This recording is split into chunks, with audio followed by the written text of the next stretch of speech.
you disappear for 30 days, would your clinic survive? If the answer is no, or you are not sure, you don't own a business. You've built a job with some pretty solid overheads.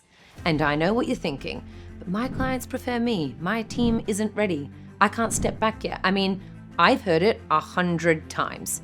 And every single time, the real issue isn't capability, it's design. Let's look at Apple, for example. Steve Jobs was not the only one who made the company run. It is a brand with structure, systems, automation, and delegation. Hi guys, and welcome back to my YouTube channel.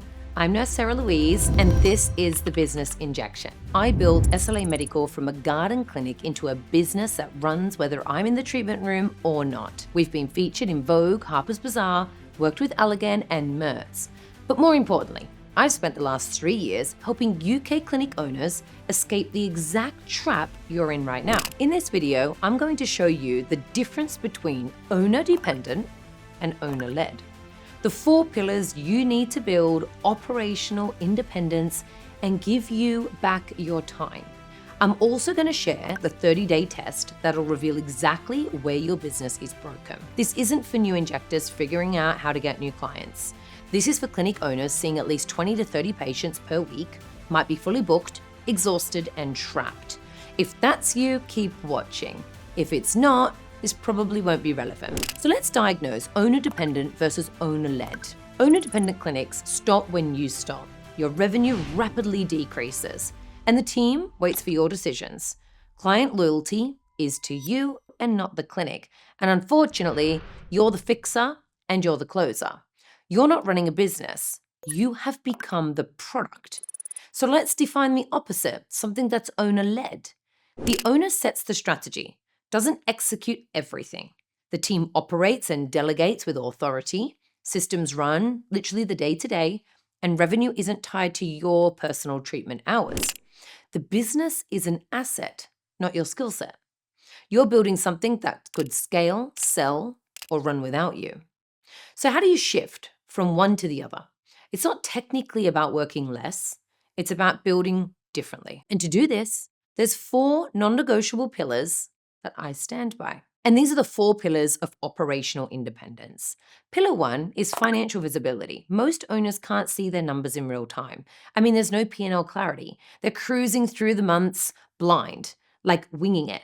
Now, KPIs matter. Knowing your utilization, your retention, your revenue per patient, and profit margins all matter. If you don't know your numbers weekly, you can't make strategic decisions proactively. You base them off reaction. I am very strict about tracking revenue targets, average patient spend, rebooking, retention rates, and utilization. Revenue targets keep us motivated and keep us working towards the vision. The average patient spend directly shows me if a practitioner is delivering complete holistic treatment plans. The rebooking and retention gives me an idea about the patient journey and if they have clarity. And the utilization helps me with staffing, rosters, and potential budgeting.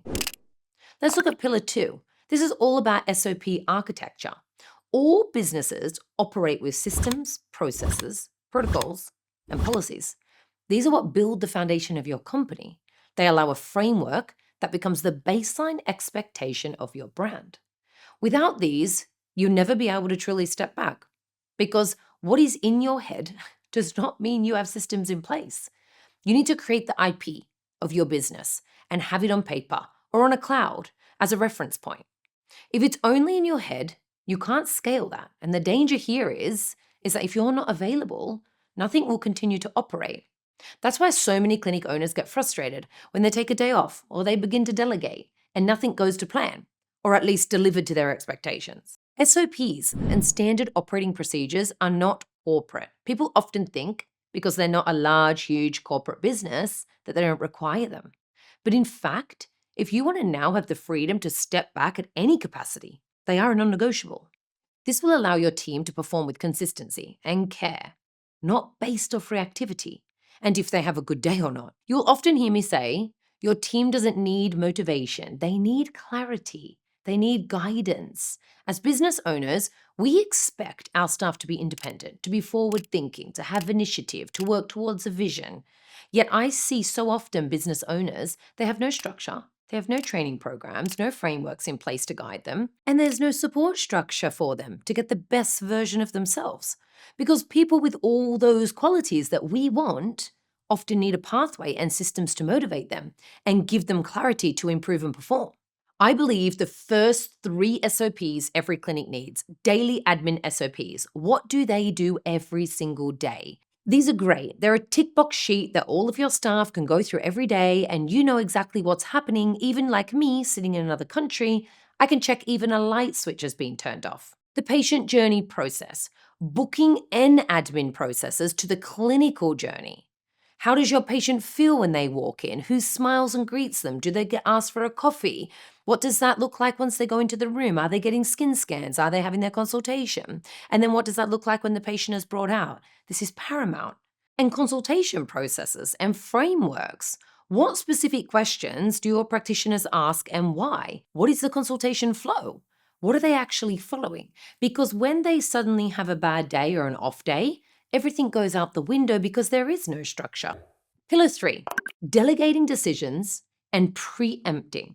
One of the biggest challenges I witness is owners who think they must approve everything in their business. They must be present for all decisions, whether they're small or large.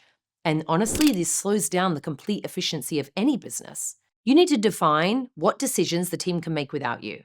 Create authority levels. For example, maybe refunds under £100, rescheduling, budgets, and certain spending allocations, even if they're doing orders every week. Remember, empowerment eliminates chaos, but equally gives autonomy to your staff.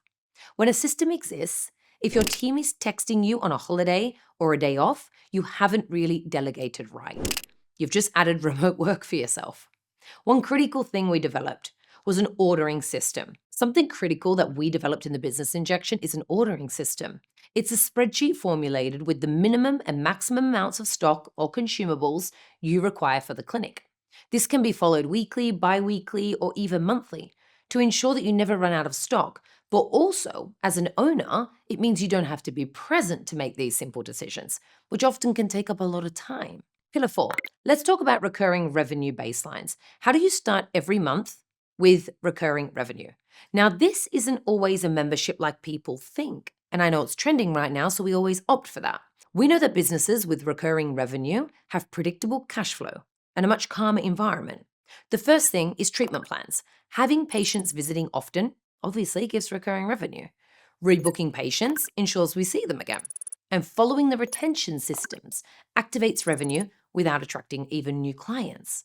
The goal for recurring revenue should be anywhere between £10,000 to £20,000 as a baseline before you even treat anyone new. Recurring revenue isn't optional for freedom. It's the foundation. I work with clinics that have now implemented my precise consultation framework that has increased not only average patient spend, but now has a 75% rebooking rate, driving patients back to the clinic. So now you've seen how important these things can be to implement and change your business. And these are the 4 pillars. But here's how you know if you actually need them or if you're just theoretically interested. It's called a 30-day test. So if you left your clinic for 30 days, no calls, no messages, like totally unavailable, what would break first? You need to mentally walk through, like day 1 to day 7. What are the small things that could crop up? I mean, basic side effect questions. Maybe Instagram engagement starts to reduce. What about day 18 to 14? What systems would start to fail? Would the ordering be completed?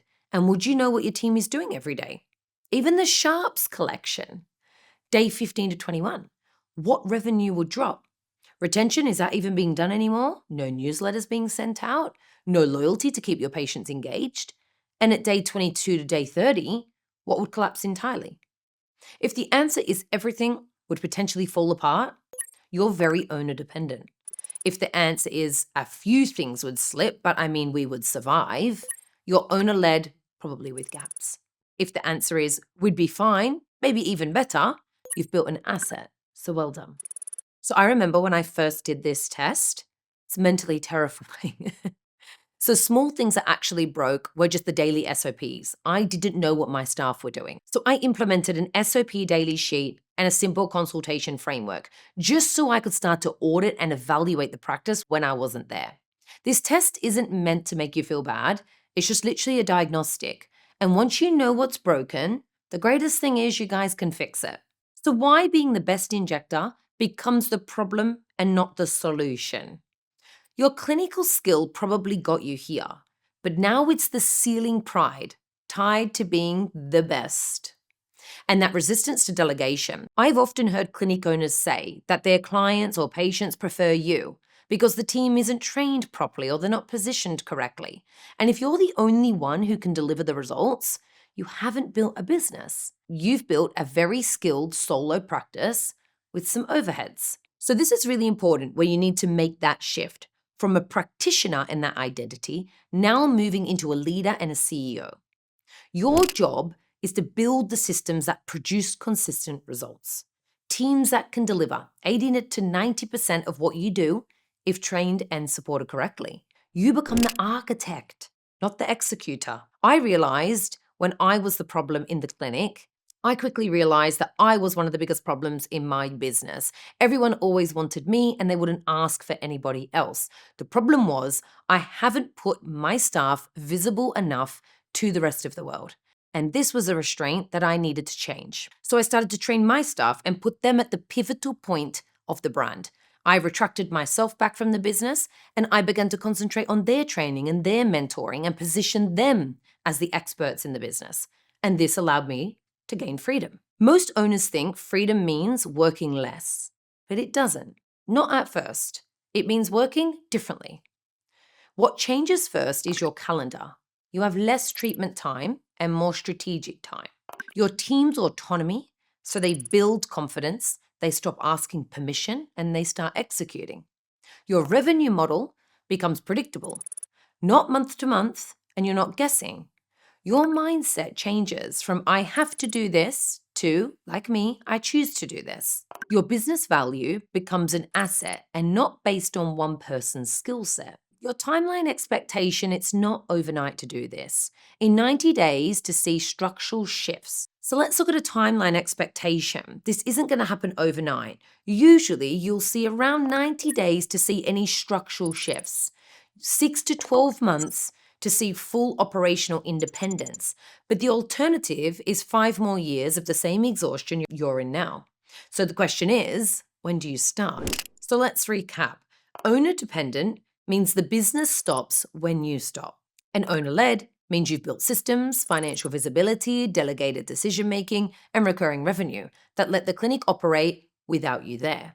The 30-day test shows you where you are. And the reality is, if you're watching this, you already know something's wrong. You're probably fully booked, your revenue is quite decent, but you're trapped. That's not the failure, that's just the wrong business model. Freedom isn't about stepping away. It's about building something strong enough to allow you to. And every clinic owner I work with who's made this shift says exactly the same thing. I wish I'd done this 3 years ago. And if this resonated, subscribe and like to the channel, guys.